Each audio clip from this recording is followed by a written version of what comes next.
മക്കളെ, നമുക്കിന്ന് റെസ്റ്റോറന്റ് സ്റ്റൈലിൽ നല്ല സിമ്പിൾ ആയിട്ടുള്ള ഒരു അയലക്കറി ഉണ്ടാക്കിയാലോ?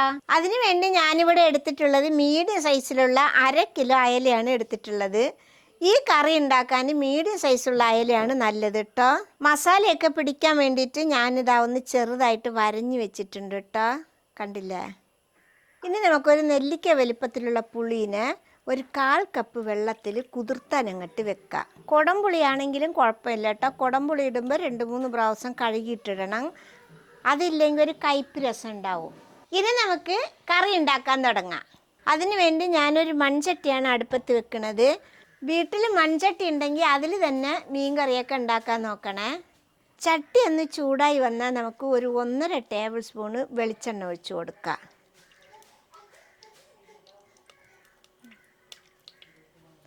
എണ്ണ ഒന്ന് ചൂടായി വരട്ടെ. മക്കളെ, നമ്മുടെ മീൻ കറി എപ്പോഴും വെളിച്ചെണ്ണയിൽ ഉണ്ടാക്കുമ്പോഴാണ് അതിൻ്റെ ഒരു ടേസ്റ്റ് ഉണ്ടാവുക കേട്ടോ. ഇപ്പോൾ എണ്ണ ചൂടായിട്ടുണ്ട്. ഞാനിതിൽ 2 ചെറിയ തക്കാളിയാണ് ഇടുന്നത്. ഇത് ചെറിയ തക്കാളി ആയ കാരണമാണ് 2 എണ്ണ ഇട്ടത്. നിങ്ങളുടെ അടുത്ത് വലിയ തക്കാളിയാണെങ്കിൽ 1 എണ്ണ ഇട്ടാൽ മതി കേട്ടോ. ഇതൊന്ന് നമുക്കൊരു വാട്ടിയെടുക്കാം. ഇനി നമുക്ക് ഈ തക്കാളി ഒരു 3 മിനിറ്റ് ഇളക്കി കൊടുക്കാം. ചെറിയ തക്കാളി എടുത്താൽ നമ്മളെ കറിക്ക് ഗ്രേവി കുറവായിരിക്കും. അതുകൊണ്ട് വലിയ തക്കാളി തന്നെ എടുക്കണം കേട്ടോ. ഇപ്പം നമ്മുടെ തക്കാളി ആയിട്ടുണ്ട്. ഇനി നമുക്ക് ഈ തക്കാളിനെ കോരിയെടുക്കാം.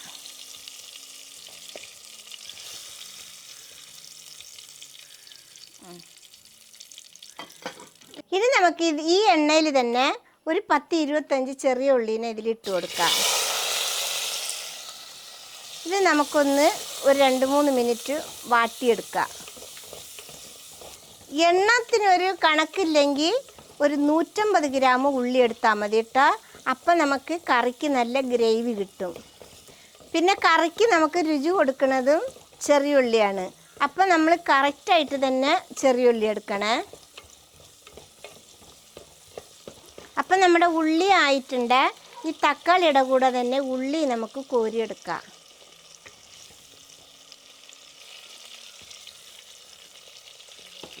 ഇനി നമ്മുടെ തക്കാളിയും ഉള്ളിയും ഒന്ന് ചൂടാറി വരട്ടെ. ഇനി നമുക്ക് ഇതൊന്ന് അരച്ചെടുക്കണം. അതിന് വേണ്ടി തക്കാളിനെ നമുക്കൊരു 4 കഷ്ണമായിട്ട് മുറിക്കാം. മുറിച്ചിട്ട് വേണം ഇത് ജാറിലേക്ക് ഇട്ട് കൊടുക്കാൻ. നമുക്ക് 2 വട ജാറിലേക്ക് ഇട്ട് കൊടുക്കാം. ഇനി നമുക്ക് അരയ്ക്കാൻ പാകത്തിനുള്ള 2 ടേബിൾ സ്പൂൺ പോലെ വെള്ളം ഒഴിച്ച് കൊടുക്കാം. നല്ല തിക്കായിട്ട് വേണം അരയ്ക്കാൻ. നമുക്ക് അരച്ചു കൊണ്ടുവരാം. ഇതേപോലെ നന്നായിട്ട് അരച്ച് വെച്ചിട്ടുണ്ട്. ഇതിനി ഇവിടെ ഇരിക്കട്ടെ. ഇനി നമുക്ക് ഈ വെളിച്ചെണ്ണയിൽ തന്നെ 1 ടേബിൾ സ്പൂൺ കൂടി വെളിച്ചെണ്ണ ഒഴിച്ച് കൊടുക്കുകയാണ്. നമ്മൾ കറി ഉണ്ടാക്കുമ്പോൾ വെളിച്ചെണ്ണയൊക്കെ കുറച്ച് അധികം ഉണ്ടെങ്കിൽ കുറച്ചുകൂടി ടേസ്റ്റ് കൂടുതലുണ്ടാവും കേട്ടോ. എണ്ണ നന്നായിട്ട് ചൂടായി വന്നാൽ ഒരു 1/2 ടീസ്പൂൺ കടുകിട്ട് കൊടുക്കുക. അതിൻ്റെ കൂടെ തന്നെ ഒരു 1/4 ടീസ്പൂണ് ഉലുവയും കൂടി ഇട്ട് കൊടുക്കുക. അത് പൊട്ടി വരട്ടെ.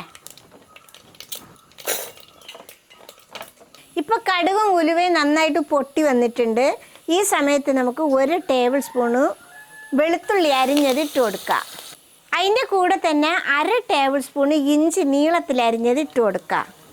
ഇനി നമുക്കിത് ഇഞ്ചിയുടെയും വെളുത്തുള്ളിയുടെയും പച്ചമണം മാറുന്നവരെ ഇളക്കി കൊടുക്കാം. ഇപ്പോൾ ഇതാ ഇഞ്ചിയും വെളുത്തുള്ളിയും ഒരു ഗോൾഡൻ കളറായി വന്നിട്ടുണ്ട്. ഈ സമയത്ത് നമുക്ക് ഒരു തണ്ട് കരിവേപ്പില ഇട്ട് കൊടുക്കാം. അതിൻ്റെ കൂടെ തന്നെ ഒരു 3 വറ്റൽ മുളക് മുറിച്ചതിട്ട് കൊടുക്കാം. ഇനി അതൊക്കെ ഒന്ന് വാടി വരട്ടെ. ഇനി നമുക്ക് തീ ഒന്ന് ഓഫ് ചെയ്യാം. ഇനി മസാല ഇട്ട് കൊടുക്കേണ്ടതാണ്. മൺചട്ടിയായ കാരണം മസാല ഇട്ടാൽ കരിഞ്ഞു പോകും. അതുകൊണ്ടാണ് തീ ഓഫ് ചെയ്തത്. ഇനി നമുക്കിതിൽ ഒരു 3 ടേബിൾ സ്പൂണ് കാശ്മീരി മുളക് പൊടി ഇട്ട് കൊടുക്കാം. കറിയിൽ നല്ല എരിവ് വേണമെങ്കിൽ 2 ടീസ്പൂണ് സാദാ മുളക് പൊടിയും കൂടി ഇട്ട് കൊടുക്കാം കേട്ടോ. എനിക്ക് അങ്ങനെ എരിവൊന്നും പറ്റില്ല. അതുകൊണ്ട് ഞാൻ കാശ്മീർ മുളക് പൊടി മാത്രമാണ് ഇട്ട് കൊടുത്തിട്ടുള്ളത്. ഇതിൻ്റെ കൂടെ തന്നെ 1 ടീസ്പൂണ് മല്ലിപ്പൊടി ഇട്ട് കൊടുക്കാം. ഒരു 1/4 ടീസ്പൂണ് മഞ്ഞൾപ്പൊടി ഇട്ട് കൊടുക്കാം. ഇനി നമുക്കിതിന് ഇളക്കി പച്ചമണം മാറുന്നവരെ ഇളക്കി കൊടുക്കാം. മക്കളെ, നമ്മൾ കാശ്മീർ മുളക് പൊടി ഇടുമ്പോഴാണ് നമ്മുടെ കറിക്ക് ഒരു തിക്കും കളറും കിട്ടണത് കേട്ടോ. ഇപ്പം നമ്മുടെ മസാലയുടെ പച്ചമണമൊക്കെ മാറി വന്നിട്ടുണ്ട്. ഈ സമയത്ത് നമുക്ക് നമ്മൾ അരച്ച് കൊണ്ടുവന്ന അരപ്പ് ഇതിലേക്ക് ഒഴിച്ചു കൊടുക്കാം. ഇനി നമുക്കിതിലൊരു 1/2 കപ്പ് വെള്ളം ഒഴിച്ചിട്ട് ഇത് കഴുകിയെടുക്കാം ജാറൊന്ന്. അതുകൂടി ഇതിലേക്ക് ഒഴിച്ചു കൊടുക്കാം. ഇനി നമ്മൾ കുതിരായിട്ട പുളിയില്ലേ, അതൊന്ന് പിഴിഞ്ഞിട്ട് ഒഴിച്ചു കൊടുക്കാം. കരടൊന്നും പാടില്ല കേട്ടോ. ഇനി നമുക്കിതൊന്ന് ഇളക്കി കൊടുക്കാം. മക്കളെ, നമ്മൾ തക്കാളി കുറച്ച് വേവിച്ചതാണ്. അപ്പോൾ അത് ഇനിയും കുറച്ചുകൂടി വേകാനുണ്ട്. ആ തക്കാളിയും അതിൻ്റെ കൂടെ തന്നെ ഈ പുളിയും കിടന്ന് നന്നായിട്ട് തിളച്ചൊന്ന് വെന്ത് വരട്ടിട്ട് അതുവരെ നമുക്ക് വെയിറ്റ് ചെയ്യാം. അപ്പോൾ ഇതാ നമ്മുടെ കറിയൊക്കെ തിളച്ച് നമ്മുടെ തക്കാളിയും പുളിയൊക്കെ ഒന്ന് നന്നായിട്ട് വെന്ത് വന്നിട്ടുണ്ട് കേട്ടോ. ഇനി നമുക്ക് ഈ സമയത്ത് ഇതിലേക്ക് ഒരു 3/4 കപ്പ് വെള്ളം ഒഴിച്ചു കൊടുക്കാം. ലേശം ചൂടുള്ള വെള്ളമാണ് ഞാൻ ഒഴിച്ചു കൊടുത്തിട്ടുള്ളത് കേട്ടോ. ഇനി നമുക്കിത് നന്നായിട്ടൊന്ന് ഇളക്കി മിക്സാക്കാം. സൈഡിലുള്ള മസാലകളൊക്കെ ഇത് കറിയിലങ്ങ് കുഴഞ്ഞ് വരട്ടെ. ഇനി നമുക്കിതിൻ്റെ എരിവും പുളിയൊക്കെ ഒന്ന് നോക്കാം. നോക്കിയിട്ട് എരിവ് കുറവാണെങ്കിൽ, നിങ്ങൾക്ക് എരിവ് തോന വേണമെങ്കിൽ കുറച്ച് മുളക് പൊടി എടുത്ത് വറുത്തിട്ട് ഇതിൻ്റെ കൂടെ ചേർത്തി കൊടുത്താൽ മതി. ഇനി പുളി കുറവാണെങ്കിൽ ഒരു ശകലം പുളി എടുത്ത് പെനഞ്ഞിട്ട് ഇതിൽ ഒഴിച്ചു കൊടുത്താലും മതിയാവും. ഇനി നമുക്ക് ഇതിൻ്റെ പാകത്തിനുള്ള ഉപ്പൊക്കെ ഇട്ട് കൊടുക്കാം.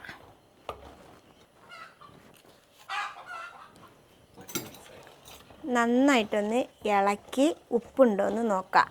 എപ്പോഴും ഉപ്പിടുമ്പോൾ ഉപ്പ് നോക്കി ഇടണം കേട്ടോ. ഉപ്പ് കൂടിപ്പോയാൽ നമുക്ക് കഴിക്കാൻ പറ്റില്ല. ഉപ്പ് കുറഞ്ഞു പോയാൽ ലേശം നമുക്ക് പാകമാക്കി ഇടാം.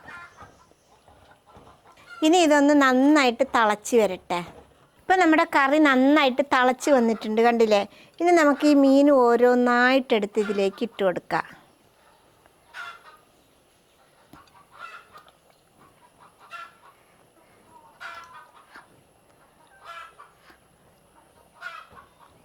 മക്കളെ, ഇനി നമ്മുടെ കറി തവി കൊണ്ടോ സ്പൂൺ കൊണ്ടോ ഇളക്കാൻ പാടില്ല.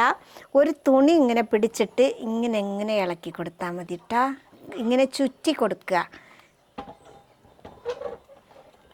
ഇനി നമുക്കിത് മൂടി വെച്ച് കൊടുത്തിട്ട് ഒരു 15 മിനിറ്റ് വേവിച്ചെടുക്കുക. കയ്യിൽ കൊണ്ടോ ചട്ടകം കൊണ്ടോ സ്പൂൺ കൊണ്ടൊക്കെ ഇളക്കിയാൽ പൊടിഞ്ഞു പോകും. അതിനാണ് ചുറ്റി കൊടുക്കണം പറഞ്ഞത്.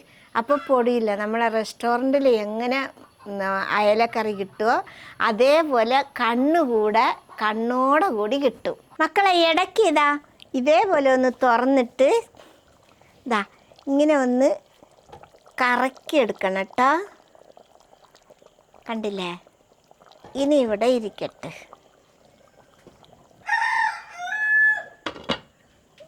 അപ്പോൾ മക്കളെ, നമ്മുടെ കറി റെഡി ആയിട്ടുണ്ട്. നമുക്ക് ഇത് ഇനി ഇറക്കി വെക്കാം. ഇനി നമുക്ക് ഈ കറിക്ക് ഒരു താളിപ്പുണ്ടാക്കണം. അതിനു വേണ്ടി ചട്ടിയിൽ 1 ടേബിൾ സ്പൂൺ വെളിച്ചെണ്ണ ഒഴിച്ചു കൊടുക്കുക. ഇനി അതിലേക്ക് ഒരു 3-4 ചെറിയ ഉള്ളി അരിഞ്ഞത് ഇട്ട് കൊടുക്കുക. ഇനി നമുക്കിത് ഇളക്കി ഒന്ന് ഗോൾഡൻ കളറാവുന്നത് വരെ ഇളക്കിയെടുക്കുക. ഇങ്ങനെ കളർ മാറി വരുമ്പോൾ കുറച്ച് കറിവേപ്പിലയും കൂടി ഇട്ട് കൊടുക്കുക. അതുകൂടി ഒന്ന് പൊരിഞ്ഞ് പൊട്ടി വരട്ടെ കറിവേപ്പില. ഇനി ഇതിനെങ്ങനെ എടുത്തിട്ട് നമ്മുടെ കറിയിലേക്ക് അങ്ങോട്ട് ഒഴിച്ചു കൊടുക്കാം. ഇനി ഇത് നമുക്ക് മൂടി ഒരു 5 മിനിറ്റ് വെക്കാം. അപ്പോൾ മക്കളെ, നമ്മുടെ കറി റെഡിയായി വന്നിട്ടുണ്ട്. അതിൻ്റെ കൂടെ താളിപ്പും ഒഴിച്ചിട്ടുണ്ട്. ഇനി നമുക്ക് ഒന്ന് ഇങ്ങനെ ഇളക്കി ചുറ്റിയെടുക്കാം. ആ താളിപ്പ് എല്ലായിടത്തും പെടുന്ന രീതിയിൽ റൗണ്ടിൽ കറക്കിയെടുക്കാം. അപ്പോൾ ഇത്രയേ ഉള്ളൂ റെസ്റ്റോറൻറ്റ് സ്റ്റൈല് അയലക്കറി ഉണ്ടാക്കാനുള്ള പണി. മക്കളെ, ഈ കറി ഉണ്ടാക്കിയ ഉടനെ ചൂടോടെ കഴിക്കരുത് കേട്ടോ. ഇത് ഇറക്കി വെച്ച് 2-3 മണിക്കൂർ ചൂടാറിയതിന് ശേഷം വേണം കഴിക്കാൻ. അപ്പോഴാണ് നമ്മളെ റെസ്റ്റോറൻറ്റ് കറിയുടെ ടേസ്റ്റ് കിട്ടുക. മക്കളെ, ഇതേപോലെ ഒരിക്കലെങ്കിലും ഉണ്ടാക്കി നോക്കണം. അയല വാങ്ങുമ്പോൾ ഇത് ഉണ്ടാക്കിയിട്ട് എങ്ങനെയുണ്ടെന്ന് എനിക്ക് കമൻറ്റിൽ അറിയിക്കണം. അപ്പോൾ എല്ലാവർക്കും ഇഷ്ടപ്പെട്ടെന്നാണ് ഞാൻ വിചാരിക്കുന്നത്. ഇഷ്ടപ്പെട്ടാൽ സബ്സ്ക്രൈബ് ചെയ്യുക, ലൈക്ക് ചെയ്യുക, കമൻറ്റ് ചെയ്യുക, ഷെയർ ചെയ്യുക. മക്കളെ, ഫോളോ ചെയ്യാനും കൂടി മറക്കരുതേ.